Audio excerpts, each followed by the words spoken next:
All right, you chuds, let's do a quick, honest recap of the update live stream. All right, let's pull up the VOD here. Oh, look at that. They didn't delete this one. Guess it can't be that bad. Never mind. Gina Bruno still has her job. God damn it. I just wanted one goddamn thing in the new year. Nah, it ain't my place to say who should lose their livelihood. After all, that's what they hired her to do. Zing! Anyways, let's get into it. Let's see what we got here. Some cosmetic stuff. 10-year anniversary. Yeah. Forgot that was happening. Didn't everybody else forget that was happening? I forgot that was happening. They're giving us the Elven Hero costume again, the updated version. But they still ain't giving us the thighs. Why don't we get our thighs? Like, hell, cosplayers are doing it right. What the how are you guys fucking it up still? It's been 10 years, goddamn. Let's see what we got next. Some quality of life changes. Hell yeah. Bringing in that basic shit that treats the player like a real human being. We love that for them. All right, converting disguises to collectibles. All right, okay, yeah, that's probably good for RP or whatever. Hey, they're fixing up the map, making it more simple, a little easier to read. All right, I fuck with that. All right, that's cool. All right. Oh, fuck, add-on support for consoles? Fucking finally. Maybe we'll finally get some fucking add-ons that respect controller players. I mean, I don't play controller, but I know people that do, and I mean, it is what it is, you know what I'm saying?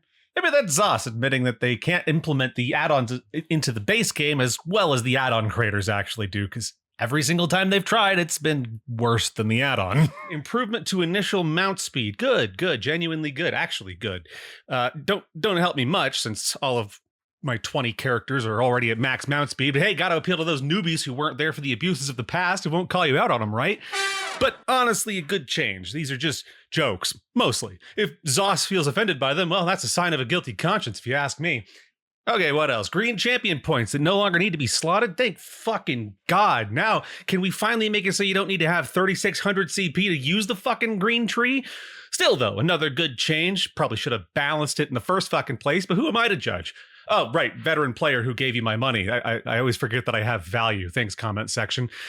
Something about Munda Stones being more visible. All right, good. Can we make the advanced stat screen not be completely fucking useless?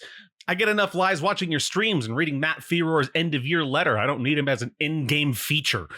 I do like that the article on the webpage says this is just the start of a series of general improvements to the player experience in ESO. As if that shit wasn't what they were already trying to do this whole time. Like, is this an admission that they failed to do that, or do they think we had the memory of a goldfish? Oh, what's that? Goldfish actually have a decent memory capacity? Well, if it isn't more lies, I bet Todd Howard's behind that misconception too. Oh wait, they're refreshing the starter zones. Huh. First, Matt Ferror promises a complete shift in how they do update cadence, and now this? It's almost like they watched my first video from last year and actually listened. Shit. Not bad, Zenimax. Not bad. There may be a ray of hope after all. And we're getting a new testing campaign in Cyrodiil, simplified class abilities and preset gear setup, all in the name of a testing performance.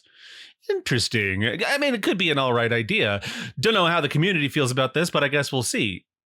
But that's the issue, isn't it, Zenimax? You can't handle criticism. Rich Lambert proved that. And so instead of communicating with your audience by class representative program, you just spend hundreds of man-hours developing features and experiments like this without taking feedback into account, wasting your time and our time. And time is money. $2 billion worth over 10 years, apparently. But hey, maybe this new test campaign will be solid. Who knows? Simplified abilities makes me think even less class identity than we have now after the hybridization changes, or should I call them homogenization, because they fucking did it wrong. Just don't lie about why you named it the Vengeance Campaign. We all know it's because you want vengeance on the PvP community for clowning on you all the time. We get it. Either that or Brian's just salty at his higher-ups for making him do a stream he wasn't equipped for. It's okay, Brian. I think they screwed you. You seem like a decent dude. All right, what else we got? 2 new houses, a Castle and Skingrad, nice. All the Oblivious cells will like that one. And a Miramore-themed house. Damn, that'd be sick for the RP community if they hadn't deleted Athalia from the timeline. I guess it's just a repeat of the other big Fargrave house with more eye strain. I'm sorry, that's on me. I got an HDR monitor and shit is bright as fuck. I should have spent the money on crowns, obviously. All right, and 2 new dungeons. First new group dungeons in a year. First new content since June. And no, the Battlegrounds don't count since, well, they don't work. And also they removed the playable version of Battlegrounds to make room for these new pieces of shit. So these dungeons are in line aligned with the 10-year anniversary. Not because they celebrate the game's survival over the past decade, but because they have to do with the Three Banners War. All right, okay, they look decent. Let's see the gear sets. Orpheon, basically a direct upgrade to the Kjolnar's Nightmare set. Use one ability instead of 5 light attacks to proc it. Does damage regardless of whether it stuns, and it's an AoE. And because it stuns and is proc by ground AoEs, you could trap people in the most powerful skill type in the game. Sick. Squall of Retribution is a tanking set with Minor Protect, Damage Shield, and Self-Heal. Given that Minor Protect is granted by so many things now, it's kind of negligible from this set. Since it's only 5 seconds, it won't override any other versions of the ability that you've got. But with a cooldown of only 4.5 seconds, this is probably pretty good for PvP. Let's see. Heavy attacks set off 2 lightning explosions. Definitely useful for crowd clearing. I wonder if there's a target cap since the lightning staff heavy does AoE damage. I imagine it probably, the AoE burst probably won't proc it on secondary targets, but I don't know. Got a support set that gives minor courage and resource recovery. Decent, I guess. AoE damage also procced by ground AoEs on the medium set. An Indiana Jones themed set that throws a poison boulder. What the fuck is a poison boulder? Other than that, it sounds like a decent set, I guess, if you're into heavy attacks and poison boulders. Sounds like a rude way to refer to an alcoholic's tits. I know I look kind of fucked up. My mom had poison boulders. Then we got Major Heroism tanking set. Okay, interesting, but probably not worth a 5-piece. And then what is this? Lucilla's Windshield. That's probably not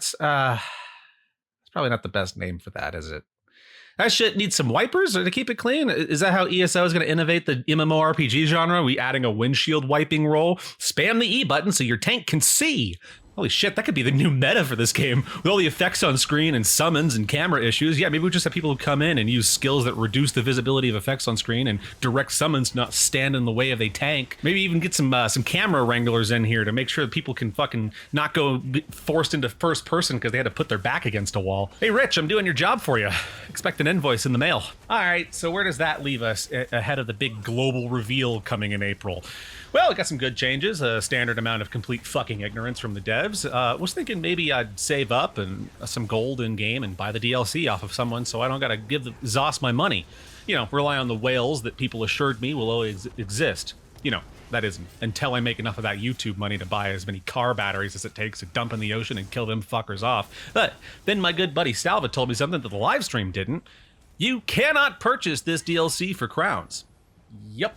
In a very bizarre move, ZeniMax just altered their 10-year running monetization model super quietly and is really hoping no one notices.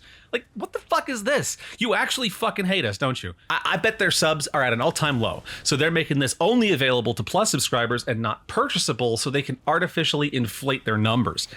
It's either to please Microsoft, who likely has stringent quotas and is probably threatening to shut them down, or maybe old Zenny is looking to leave and needs outside investors to give them money for their other MMO project. All right, that's a stretch since it's a licensed MMO after all, but the former case does make sense to me. Now, to be fair, they may have mentioned it on the live stream and I missed it, but you'd think a change this big would be front and center.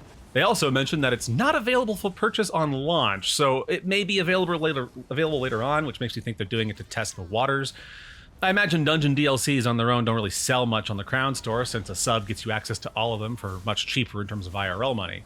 Subs are also a much more reliable source of income, I'd expect. But I still think this is absurd. People should be able to own the content that you introduce. It's honestly kind of insulting how much they're willing to hide from us and extort out of us. You're never going to beat the pay-to-win allegations if you keep doing stupid shit like this.